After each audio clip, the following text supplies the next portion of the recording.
அரகர நம பார்வதி பதையே அரகர மகாதேவா. அருட்பெரும் ஜோதி அருட்பெரும் ஜோதி தனிப்பெருங்கருணை அருட்பெரும் ஜோதி. எல்லாம் செயல்கூடும் என்னானை அம்பலத்தே எல்லாம் வல்லாந்தனையே ஏத்து. அப்பா நான் வேண்டுதல் கேட்டு அருள் புரிதல் வேண்டும். இருட்கலாம் நான் அன்பு செயல் வேண்டும். எப்பாரும் எப்பதமும் எங்கெனும் நான் சென்றே எந்த நினது அற்புகளை ஏம்பிடல் வேண்டும். செப்பாத மேல்நிலை சுத்த சிவமார்க்க சங்கம் திகழ்ந்தோங்க அருட்ஜோதி செலுத்திவிடல் வேண்டும். தப்பேது நான் செய்யணும் நீ பொறுத்தல் வேண்டும். தலைவ நினை பிரியாத நிலைமையும் வேண்டுவனே. புண்படா உடம்பும் புறைபடா மனமும் பொய்படா ஒழுக்கமும் பொருந்தி கண்படாத இரவும் பகலும் நினையை கருத்தில் வைத்து ஏத்துதற்கு இசைந்தேன். உண்பனேன் எனினும் உடுப்பனேன் எனினும் உலகரை நம்பினேன் எனது நண்பனே. நலம் சார் பண்பனே நினையே நம்பினேன் கைவிடையிலனே. திருச்சிற்றம்பலம். எல்லாம் அல்ல சிவபரம்பொருளின் திருவருட்கருணையினால் தீக்கை அப்படின்னா என்ன அப்படின்னு நிறைய அன்பர்கள் கேள்வி கேட்குறாங்க. தீக்கைனா என்னம்மா அப்படின்னு சொல்லி. இந்த இப்பிறவியில் தீக்கைனா என்ன அப்படின்னு தெரிஞ்சுக்கக்கூடிய ஒரு பிறவியாக இருக்க அப்படின்னு நீங்கள் எல்லாருமே சந்தோஷப்படலாம். தீக்கைனா என்னங்கிறத உங்களுக்கு உள்ளார்ந்த ஆன்மலாபத்தோடு நீங்கள் தெரிஞ்சுக்கணும் அப்படிங்கிறது எனக்கும் விருப்பம்தான். தீக்கை அப்படிங்கிறது உமாபதி சிவம் அப்படின்னு ஒரு பெரிய ஞானகுரு. அதாவது சைவ சித்தாந்தத்தில் அவரை தெரியாதவங்களே கிடையாது. சைவ இதில் கொற்றவன்குடி அப்படிங்கக்கூடிய ஒரு இடத்துல மடம் அமைத்து சைவத்தை பரப்பி வந்தார். சாத்திர நூல்கள் 14க்கும் அவர் தான் ஆசிரியர். சித்தாந்த சாத்திரம் அப்படின்னு சொல்லுவாங்க. சாத்திர நூல் 14க்கும் அவர் தான் ஆசிரியர். அந்த சாத்திர நூல் ஆசிரியருக்கு ஒரு நாள் ஒரு கடிதம். யார் எழுதுனது, எதுக்கு எழுதுனது அப்படின்னு கேட்டிங்கன்னா, அடியார்க்கு எளியன் திருச்சிற்றம்பலவன் கொற்றங்குடியார்க்கு எழுதிய கைச்சீட்டு படியின் மிசை பெத்தான் சாம்பனுக்கு பேதமர தீக்கை செய்து முத்தி கொடுக்க முறை. இது நீ சிவபெருமான் அவன் தன்னை எப்படி அறிமுகப்படுத்திக்கிறான் அப்படின்னு சொன்னால், அடியார்க்கு எளியன் சிற்றம்பலவன். நான் அடியவர்களுக்கெல்லாம் எளியவன். நான் என்னுடைய இருப்பிடம் எது? நான் திருச்சிற்றம்பலம் தான் என்னுடைய இருப்பிடம். நான் என்ன உனக்கு ஒரு ரிக்வஸ்ட் வைக்கிறேன் அப்படின்னு கேட்டிங்கன்னா, அடியவர்களுக்கு எளியவனான நான் என் பெயர் திருச்சிற்றம்பலமுடையான். இதை நம்ம இவர் வள்ளல் பெருமானார் திருவடி புகழ்ச்சியில் சொல்றார். திருச்சிற்றம்பலம் அப்படிங்கக்கூடியது சிதம்பர விலாசம் அப்படிங்கிறார். சிதம்பரநாதனுடைய விலாசம் முகவரி எது அப்படின்னா அது திருச்சிற்றம்பலம் அப்படின்னு சொல்கிறாரு. அவன் 10வது வாசல் அப்படிங்கக்கூடிய வாசலுக்கு அவன்தான் அந்த 10வது வாசலை திறந்து காட்டி நமக்கு ஞான தீக்கை கொடுக்கக்கூடியவன் அவன் அப்படின்னு சொல்கிறாரு. இப்போ அதில் அந்த பெத்தான் சாமனுக்கு அவர் கைச்சீட்டு கொடுக்குறாரு. என்ன சீட்டு கொடுக்குறாரு? அடியார்க்கு எளியான், நான் அடியவர்களுக்கெல்லாம் எளியவன். என் பேர் திருச்சிற்றம்பலமுடையான். நான் திருச்சிற்றம்பலமுடையவனாகிய நான், அடியவருக்கு எளியவனாகிய நான் ஒரு கைச்சீட்டு கொடுக்குறேன். கைச்சீட்டுங்கிறது கடிதம். அதை மடங்கள் அப்படின்னு சொல்லுவாங்க, ஓலை அப்படின்னு சொல்லுவாங்க. நான் ஒரு கைச்சீட்டு கொடுக்குறேன். என்ன சீட்டு? அடியார்க்கு எளியன் சிற்றம்பலவன் கொற்றங்குடியார்க்கு எளிய கைச்சீட்டு படியின் மிசை பெத்தான். இந்த கைச்சீட்டின்படி இந்த உலகத்தில் பெத்தான் சாம்பன் ஒருத்தன் இருக்கிறான். அவனுக்கு பேதமர தீக்க செய்து முத்தி கொடுக்க முறை. அவனுக்கு நீ என்ன ஒரு உதவி செய்யணும். என்ன உதவினா, பேதமர தீக்கை செய்து அவனுடைய பேதங்கள் எது? நன்மை தீமை, சுகம் துக்கம், லாபம் நஷ்டம், துவந்துவங்கள் அப்படின்னு இதை சொல்லுவாங்க. இரவு பகல், இன்பம் துன்பம், இப்படி இது துவந்தம்னு சொல்லுவாங்க. இந்த துவந்துவங்களெல்லாம் போகும்படியாக அவனுக்கு பேதமர தீக்கை கொடுக்கதோடு அதன் வழியாக முக்தியும் நீ கொடுக்க வேண்டும் அப்படின்னு எழுதியிருக்கிறார். இந்த பெத்தான் சாமன் கதையை நான் பலமுறை உங்களுக்கு நான் எல்லாம் சொல்லியிருக்கேன். இப்ப நீங்க தீக்கை அப்படின்னு சொன்னா என்ன அப்படின்னு கேட்கறதுக்காக வேண்டி நான் இந்த கருத்தை நான் எடுத்திருக்கிறேன். அதாவது நான் வந்து கொற்றவன்குடி உமாபதி சிவாச்சாரியார் இல்ல. நீங்களும் பெத்தான் சாமன் இல்ல அப்படின்னு நான் நினைக்கிறேன். இதுல பெத்தான் சாமனும் இருக்கலாம். அது வேற விஷயம். நீங்க 300 பேர் தீட்சை எடுப்பதற்காக வேண்டி காத்திருக்கீங்க. இதுல பெத்தான் சாமனும் இருக்கலாம், இல்லைன்னு இல்ல. ஆனா நான் நிச்சயமாக சொல்றேன், நான் கொற்றவன்குடி சிவாச்சாரியார் அல்ல. சிவபெருமான் பார்த்து ஒரு ஓலைச்சீட்டு குடுத்துருக்கிறாருன்னா, அவர் எவ்வளோ பெரிய ஆளா இருக்கணும்? ஏன் இதை இவர் ஏன் தானே குடுக்கல? தீட்சை வந்து இவர் ஏன் தானே குடுக்கல? சிவன் நினச்சிருந்தா ஒரு ஓலைச்சீட்டு குடுத்து, அவர் ஓலைச்சீட்டில் என்ன எழுதியிருக்கிறாரு? அடியார்க்கு எளியவன் திருச்சிற்றம்பலம் உடையான். நான் வந்து திருச்சிற்றம்பலம் உடையவன், அடியவர்களுக்கு எளியவன், கொற்றவன்குடியாருக்கு எழுதிய கைச்சீட்டு. நான் இது எது அவர் வந்து முதல்ல ஃப்ரம் சொல்லிட்டார். இந்த அட்ரஸில் பாருங்கள், ஃப்ரம் சொல்லிட்டார். நான் வந்து அடியார்க்கு எளியன், ஃப்ரம் அட்ரஸ் போட்டார். யாருக்கு? கொற்றவன்குடி சிவாச்சாரியாருக்கு அட்ரஸ் போட்டார். கண்டென்ட் என்ன? சிவபெருமான் பாருங்கள், நமக்கு வந்து மடல் எழுதுறதுக்கு கூட அவர் நமக்கு வந்து ஒரு வழிகாட்டியாக இருக்கிறார். அப்போ ஃப்ரம் அட்ரஸ் போட்டார், அட்ரஸ் போட்டார். இந்த கைச்சீட்டின் படியின் மிசை, இந்த கைச்சீட்டின்படி இந்த உலகத்தில் படியின் மிசை, இந்த உலகத்தில் இந்த கைச்சீட்டின்படி மிசை இந்த உலகத்தில் என்ன பண்ணணும் அப்படின்னு கேட்டிங்கன்னா, பெத்தான் சாம்பனுக்கு பேதமர தீக்கை செய்து முத்தி கொடுக்க முறை. நீ வந்து பேதமெல்லாம் வச்சுக்கக்கூடாது கண்ணு. யாருக்கு பேதம்? இவங்க வந்து சிவாச்சாரியார். இதில் சிவபெருமான் அருளி செய்ததில் நிறைய விஷயம் இருக்குது. அந்த காலத்தில் வந்து உமாபதி சிவத்தை ஜாதி வேலைக்கு வச்சுட்டாங்க. சிவாச்சாரியார்கள் உமாபதி சிவத்தை ஜாதி வேலைக்கு வச்சுட்டாங்க. ஏன் அப்படின்னு கேட்டிங்கன்னா, உமாபதி சிவம் வந்து அவங்க குருநாதர், இவருக்கு வந்து ஜாதி அபிமானம் இருக்குது அப்படின்னு தெரிஞ்சிச்சு. அதில் நம்ம மணிவாசக பெருந்தகையே, ஜாதி குலம் என்னும் சுழிப்பட்டு தடுமாறும் மாதமிலி நாயேனை அல்லலறுத்து ஆட்கொண்டு பேதை குணம் பிறர் உருவம் யான் எனது என் உரை மாய்த்து அப்படிங்கிறார். அப்போ ஜாதி குலங்கக்கூடிய சுழிப்பட்டு தடுமாறுறதுக்கு நமக்கு நிறைய வாய்ப்புகள் இருக்குது. அது எந்த ஜாதியாக இருந்தாலும் அந்த ஜாதியோடைய ஒரு பெருமையை பிடிச்சிக்கிட்டு தொங்கிக்கிட்டு தெரியுறாங்க. அது வந்து வேதம் படித்தவங்கன்னு இல்லை, வேதம் படிக்காதவங்கன்னு இல்லை, ரொம்ப படித்தவங்கன்னு இல்லை. இதில் என்னுடைய முன்னோர்கள் இப்படி வந்தாங்க. பழம்பெருமை பேசி தெரியாதேன்னு நம்மளுடைய சாத்திரங்கள் எல்லாமே சொல்லுது. அதை பேசி தெரிந்து என்ன பண்ண? ஆனால் வந்து உன்னை பண்படுத்தியவர்கள், உனக்கு வேண்டிய ஞானத்தை கொடுத்தவர்கள், அவர்களை நீ நினச்சி வாழலாம். இவங்களால் நான் அந்த ஞானம் பெற்றேன், இவங்க என்ன இந்தந்த வழியிலலாம் பண்படுத்துகிறாங்க. அது வந்து குரு காணிக்கை மாதிரி நீ நினச்சி போகும்போது, நானே தெரிஞ்சுக்கிட்டேன், எனக்கே எல்லாம் தெரியும் அப்படின்னு நினைக்கிற ஆணவத்தை விட்டு, நான் இவர்களால் தெரிந்து கொண்டேன் அப்படி. இப்போ பெத்தான் சாம்பனுக்கு அவர் வந்து ரொம்ப கிளியர் கட்டாக நான் யாருப்பா அப்படின்னு அவரை தன்னை அறிமுகப்படுத்திக்கிட்டாரு. யாருக்கு எழுதணுங்கிறத அறிமுகப்படுத்திக்கிட்டாரு. இதை வந்து வெவ்வேறு கருத்துக்களாக சொல்லுவாங்க. பெத்தான் சாம்பன் வந்து இந்த பெத்தான் சாம்பன் அல்லும் பகலும் எப்படி தகுதி வாய்ந்த ஆன்மா பாருங்கள். என்னையும் ஒரு வார்த்தையுள் படுத்தான் அப்படின்னு சொல்வார் மணிவாசக பெருந்தகை. என்னையும் ஒரு வார்த்தையுள் படுத்தான். அப்போ நம்ம ஒரு வார்த்தை போதும் அப்படின்னு தெரியுது. அந்த வார்த்தை என்ன அப்படின்னு தெரியலை. அது வந்து திருச்சிற்றம் 10ஆம் மாசில் திறக்கிற வார்த்தையாக இருக்கணும். அது சொல்கிறவர் சிவபெருமானுடைய சிபாரிசை பெறக்கூடிய அளவுக்கு தகுதி வாய்ந்தவராக இருக்கணும். இப்போ பெத்தான் சாம்பனுக்கு தீக்கை கூடன்னு யார் சொல்கிறா? அடியவர்க்கு எளியவனான சிற்றம்பலம் உடையவன் சொல்கிறான்.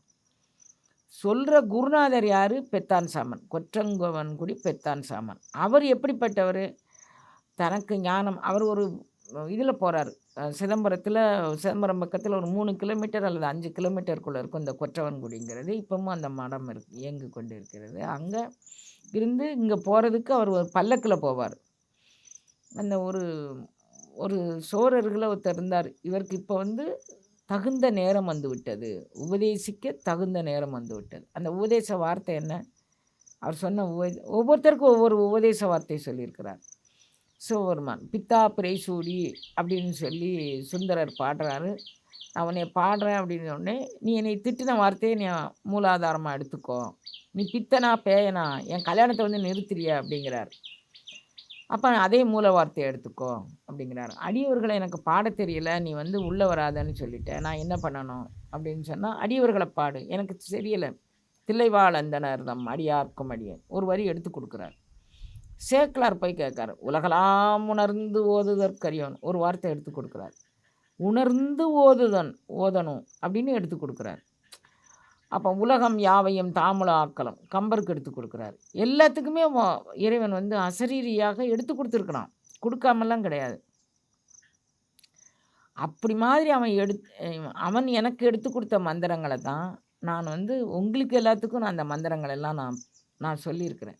அசரீரியாகவும் எடுத்து கொடுத்துருக்குறான், சரீரியாகவும் வந்து எடுத்து கொடுத்துருக்குறான். அந்த மந்திரங்கள் வந்து ஏம்மா இத்தனை மந்திரம் இருக்க, நாங்கள் என்ன நீங்கள் எந்த மந்திரத்தை பிடிச்சிக்கிட்டு சொன்னாலும் அந்த மந்திரம் உங்களுக்கான தகுதியான மந்திரத்தை அது உங்களுக்கு வெளிப்படுத்தி காமிக்கும். உங்களுடைய 10ஆம் வாசல் வழியாக அந்த பேருணர்வு உங்களுக்குள்ள பரிணாம வளர்ச்சியின் மூலமாக இறங்குவதற்கு அது ஒரு உதவியாக இருக்கும். அதில் மாறுதலே கிடையாது. ஆனால் நாம் அது மாதிரி சொல்கிறோமா அப்படின்னு தெரியல.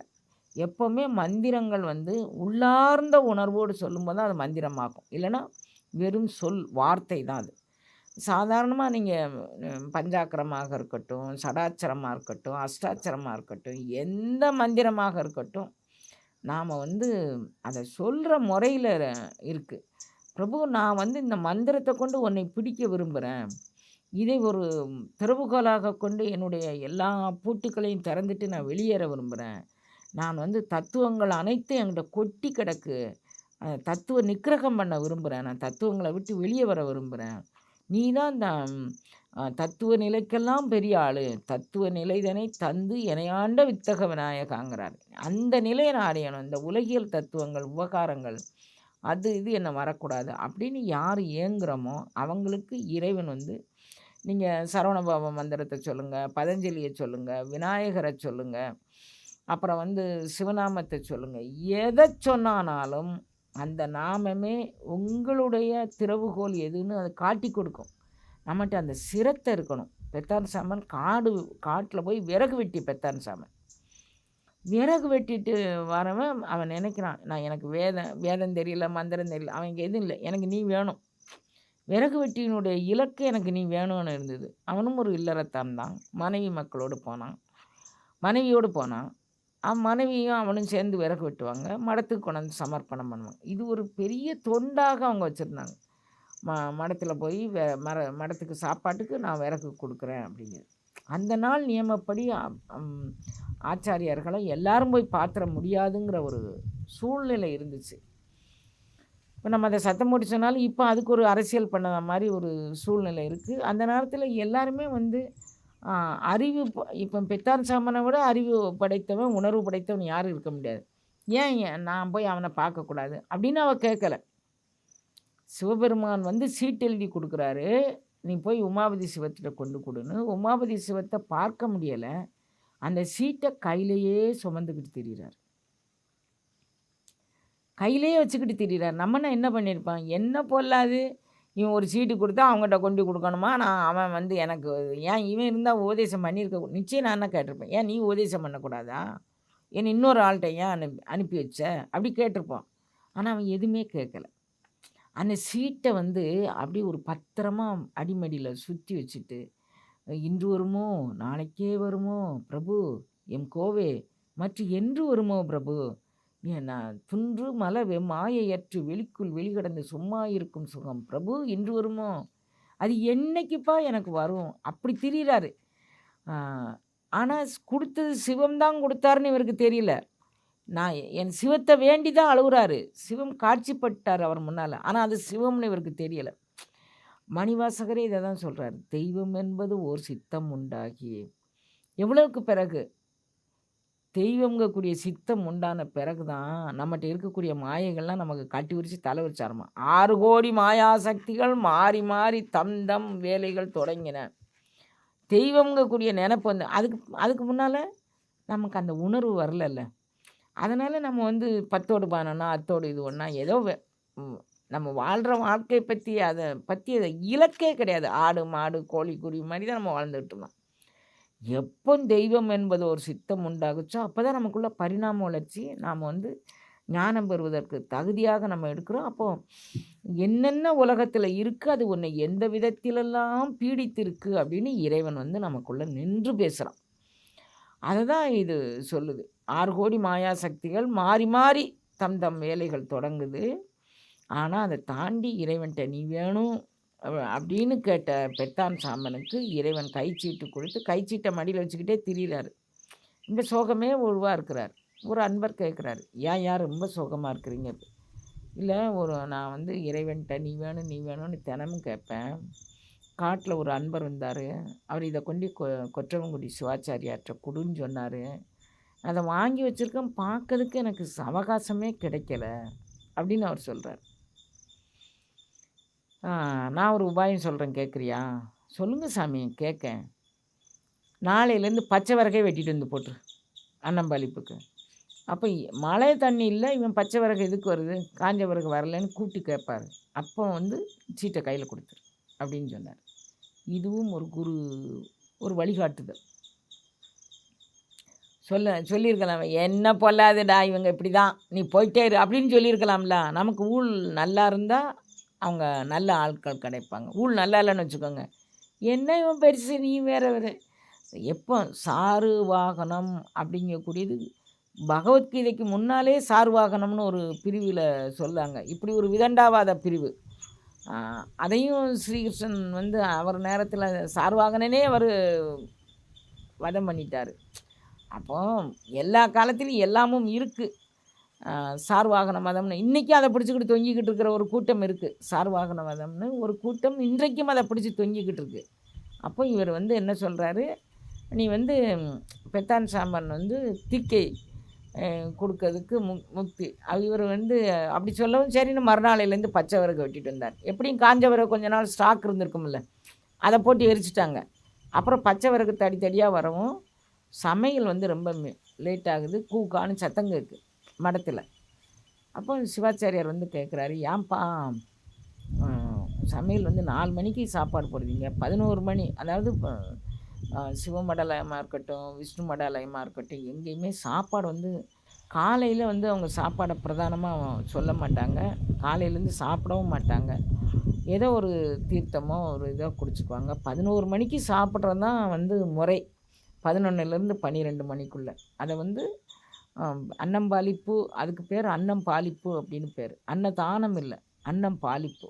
என்ன பாலிப்பு? அன்னம் பாலிப்பு. அன்னதானம் அப்படிங்கிறது நம்ம யாருக்குனாலும் எப்போ வேணாலும் எப்படி வேணாலும் கொடுக்கறது. அன்னம் பாலிப்பு அப்படிங்கக்கூடியது வந்த அடியவர்களெல்லாம் சிவாச்சாரியார்களாக கருதி, சிவனடியார்களாக கருதி, அவர்களுக்கு வேண்டிய பாத பூஜை பண்ணி அவங்களுக்கு வேண்டிய உபச்சாரங்கள்லாம் பண்ணி இருக்கை விரித்து அதில் சாப்பாடு பரிமாறதுக்கு பேர் தான் அன்னம் பாலிப்புன்னு பேர். அது 11லேருந்து 12 மணிக்குள்ளார நடந்துடணும். அது பேர் குரு பூஜை அப்படின்னு சொல்லுவாங்க, மாகேஸ்வர பூஜை அப்படின்னு சொல்லுவாங்க. அந்த மாகேஸ்வர பூஜையினுடைய நுட்பத்தை அறிஞ்சால் யாருனாலும் சாப்பாடை வந்து எப்படி பரிமாறணும், எப்படி கொடுக்கணும் அடியவர்களுக்கு அப்படின்னு அது அவங்களுக்கு நல்லாவே தெரியும். இப்போ வந்து ஒரு தீட்சை, அப்போ தெரியலையா, அந்த பையன் வந்து எப்பவும் நல்லா தான் கொண்டுட்டு வருவார். இன்றைக்கி என்னாச்சுன்னு எங்களுக்கு தெரியல. இப்போ 2-3 நாளாகவே இந்த பச்சை விறகு தான் வருது. எங்களுக்கு பழைய ஸ்டாக் இருந்ததுனால அதை உபயோகிச்சுக்கிட்டோம். இப்போ ஸ்டாக் இல்லை, நான் என்ன பண்ணேன்னு எனக்கு தெரியலை அப்படின்னு சொல்லலாங்க. அப்போ அவனை கூட்டிகிட்டு வா என்னன்னு கேட்கலாம். இப்போ இந்த பத்திரமா வச்சுருக்கிறாரு பாருங்கள் அடிமடியில் அந்த சீட்டு, அதோடு வரார். வந்த உடனே சாஷ்டாங்கமாக நமஸ்காரம் பண்ணுறாரு. என்னப்பா அப்படின்னு. நான் இந்த சீட்டு வந்து நான் இறைவன்கிட்ட ஒரு விண்ணப்பம் வச்சுருந்தேன். காட்டில் வந்து ஒரு அடியவர் வந்து இந்த சீட்டை கொடுத்தாரு உங்கள்கிட்ட கொடுக்க சொல்லி. நான் பல முறை முயன்றேன், எனக்கு கிடைக்கல. அதனால் பச்சை விறகை வெட்டிட்டு வந்து போட்டால் நீங்கள் தரிசனம் தருவீர்கள் அப்படின்னு ஒரு அடியவர் சொன்னார்.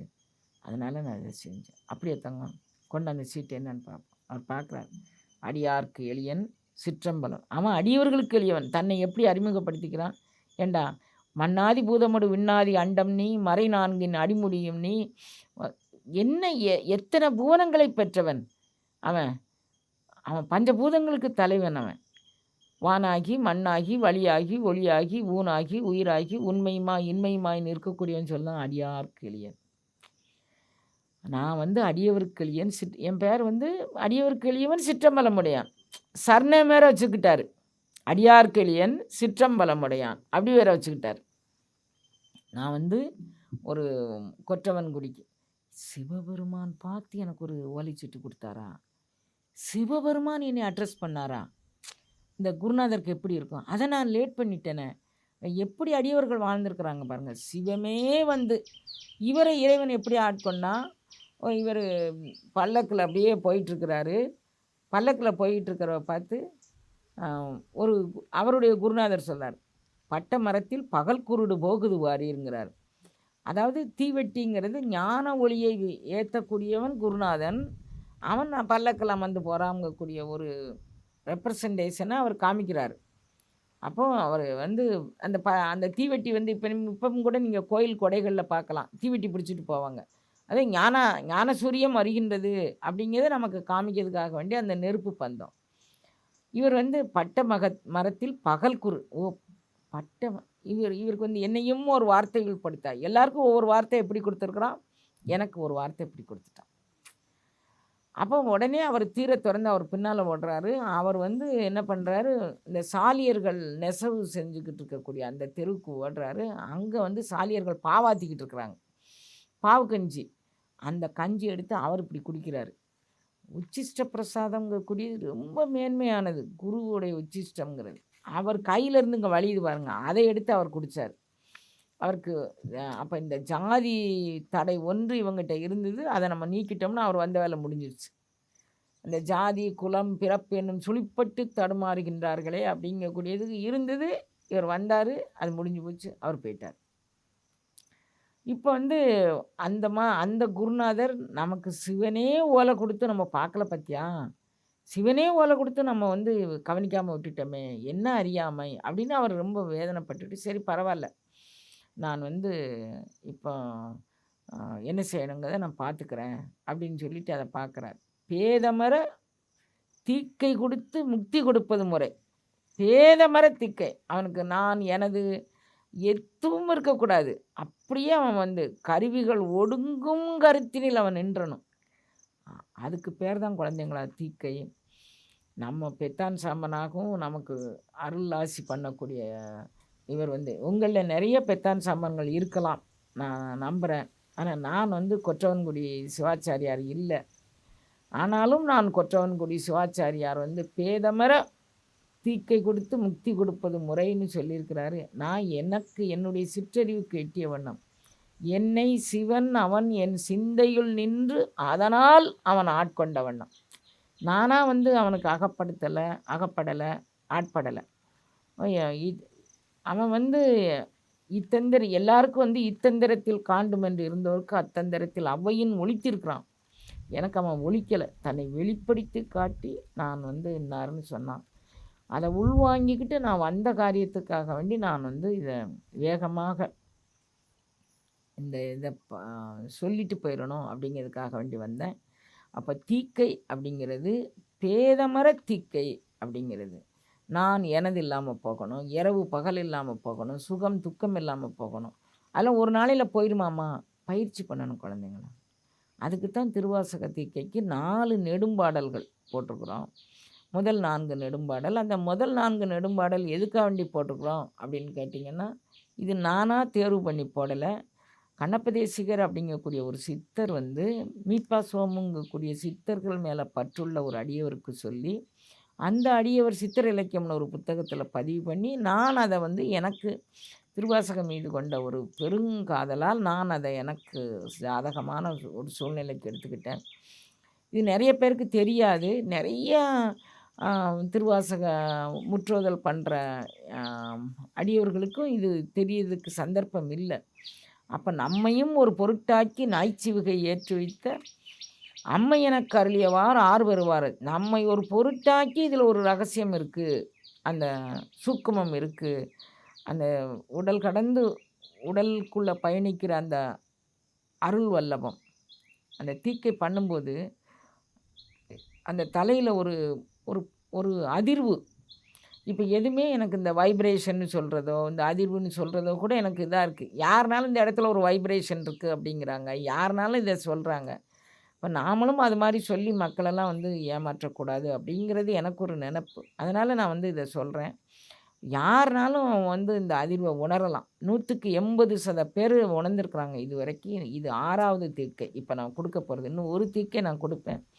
மீதி இறைவனே அவனுடைய அடியவர்களை தேர்ந்தெடுத்து இந்த திருவாசகத்திற்கு இடையீடு இல்லாமல் நடந்து கொள்வதற்கு வழி செய்வான் அப்படின்னு நான் நம்புகிறேன். ஏன்னா இப்படி ஒரு திருவாசகத்தில் இப்படி ஒரு சமயத்தை சார்ந்து இப்படி ஒரு தீக்கை இருக்குது அப்படிங்கிறது தெரியாமல் இருப்பவர்கள் அந்த வழித்துறையில் நிற்கணும், அவங்களுக்கு தெரிவிக்கணும். திருவாசகம் என்ன செய்யும், நம்மையும் ஒரு பொருட்டாக்கி நாய் சிவிகை ஏற்றுவித்து. நாயை யாராவது சிவிகையில் ஏற்றி வைப்பாங்களா? நாயை வெளியில் போட்டிருப்பாங்க. ஆனால் திருவாசகம் நம்மையும் ஒரு பொருட்டாக்கி நாய் சிவிகை ஏற்றுவிக்கும். இப்போ பெத்தான் சாமன்ட்ட பெத்தான் சாமன் சீட்டு ஓலைச்சீட்டை கொடுத்த உடனே கொற்றவன்குடி வாங்கிட்டு அவரை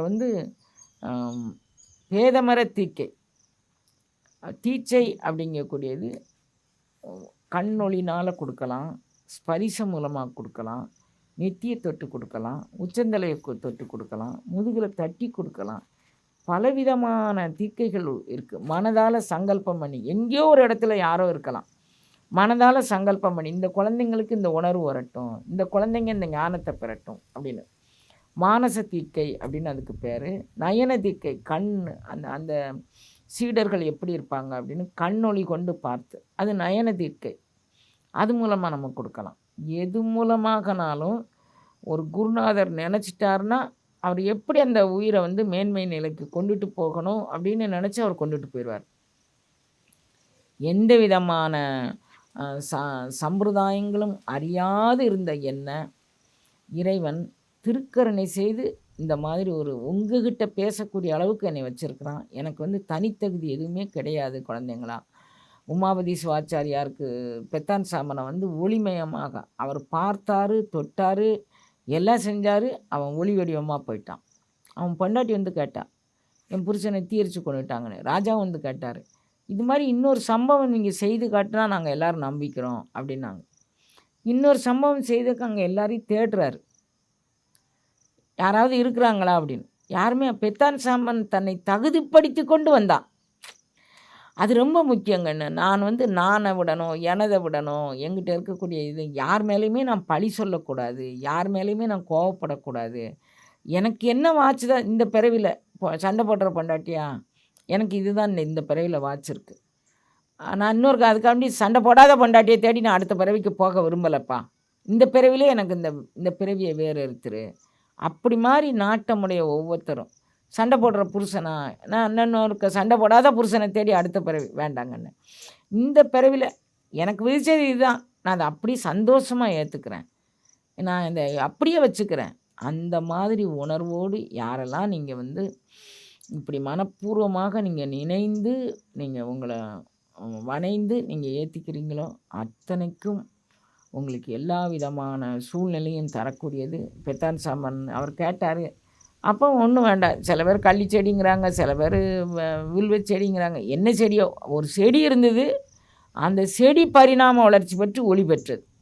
இப்போ செடியும் சரப்பொருளையும் இறைவன் இருக்கிறான், அசரப்பொருளையும் இறைவன் இருக்கிறான், செடியிலையும் இறைவன் இருக்கிறான். அந்த செடி பரிணாம வளர்ச்சி பெற்றது. நம்ம பரிணாம வளர்ச்சி பெற வேண்டாமா? நாம் கேட்டதே கேட்டு, சாப்பிட்டதே சாப்பிட்டு, தூங்கினதே தூங்கி அப்படி இருக்கிறதுக்கு நான் எனக்குள்ளே என்ன வளர்ச்சி பெற்றிருக்கேன், என் மனம் எந்த அளவுக்கு எதை விட்டுருக்கு, எதை ஏற்றுருக்கு அப்படிங்கிற மாதிரி நம்ம தயார் நிலையில் இருந்தோம்னா, இது என்னால் செய்ய முடியுதோ முடியலையோ, என் மூலமாக இறைவன் கட்டாயம் உங்கள் எல்லாருக்கும் பெத்தான் சாம்பனுக்கு அருளிய ஒளி அனுபவத்தை ஒளிவளர் விளக்கே போற்றி அப்படின்னு சொல்கிறாரு. 9ஆம் திருமுறையில் ஒரு பாடல் ஒளி வளர் விளக்கு. நமக்குள்ள அந்த ஒளி எந்த ஒளி? ஞானக்கனல், யோகக்கனல், ஆன்மக்கனல் மூலத்திலிருந்து ஒளி வளர் விளக்காக இருந்து உச்சந்தலை சகசிரதளத்துக்கு போய் அதை சகசிரதளத்தை என்ன சொல்கிறாங்க அப்படின்னு கேட்டிங்கன்னா, இதுதான் சிவம் நமக்குள்ளே புகக்கூடிய 10ஆம் வாசல் அப்படின்னு சொல்கிறாங்க. ஏற்கனவே 9 வாசல் நம்ம எல்லாருக்கும் தெரியும். சில பேர் 11 உந்தி கமலத்தை ஒரு வாசலாக எடுத்துக்கொண்டு இது 11ஆவது வாசல் அப்படின்னு சொல்கிறாங்க. எத்தனாவது வாசலாக இருந்தாலும் இறைவன் நமக்குள்ளே புகுந்தால் போதும், அவ்வளோதான் நம்ம தீக்கையினுடைய நோக்கம். இதை நம்ம வாழ்நாள் இல்லை வரைக்கும் நீங்கள் இந்த 4 நெடும்பாடலையும் படிச்சுக்கோங்க. 7 தீக்கை சொல்லக்கூடிய 7 தீக்கை செய்யும்படியாக இறைவன் எனக்கு பணிச்சிருக்கிறான். ஒரு ஜீவனுக்கு 7 திரை நீங்கி ஞானப்பிரகாசம், அது சூரிய பிரகாசம், அது என்ன பிரகாசமாக இருக்கட்டும், நம்மளை ஒளியின் நிலைக்கு அது ஏற்றி சொல்லக்கூடியதாக இருக்குது. அப்படி நம்மளை ஆக்கணும். மணிவாசகர் வந்து செம்மை நலம் மும்மை நலம் அறியாத மூர்க்கரோடு முயல்வேனை செம்மை நலம் அறிவித்து சிவமாக்கி என ஆண்ட அம்மை எனக்கு அருளியவாரா. சிவம் நம்மளே ஆகலாம் அப்படின்னு மணிவாசகர் சொல்கிறார். ஆகலாம் மட்டுமில்லை, உங்களையும் நீங்கள் ஆக்கிக்கொள்ளலாம். இந்த ஊர்ந்தலை சரீரத்தை இன்பத் தேர்ந்தலை சரீரமாக மாற்றலாம் அப்படின்னு அந்த 3வது பாடலில் சொல்கிறார். முழுமையான யோக நெறிகள் நிரம்பிய பகுதி அது.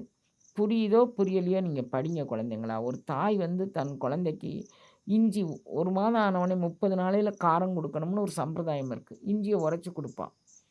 அதுக்குன்னு சில உருண்டைகள் வச்சுருப்பாங்க வீட்டில், ஏதோ குழந்தை பெற்ற மருந்துகளெல்லாம் குழந்தை பேர்கால மருந்துகள்லாம் போட்டு அதை லேசாக அம்மியில் உரைச்சி ஒரு சங்கில் வலித்து ஒரே மாதத்தில் ஒரு துளி கொடுப்பாங்க.